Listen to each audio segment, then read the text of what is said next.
Mas para sa akin, okay siya. Una-una, gas saver.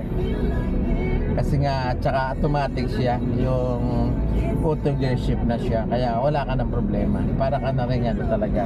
Talagang automatic siya kasi wala naman siyang clutch eh.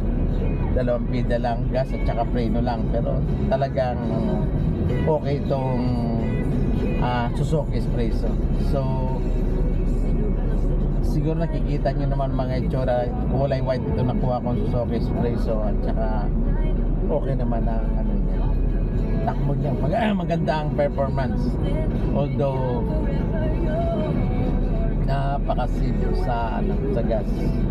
Sa takbuhan naman hindi naman tayo kumakarera, kaya tama lang ang talaga takbo nito nga Suzuki Espresso guys. So thanks sa umaga sa na to, oras na to, at magla-live po ako sa Facebook.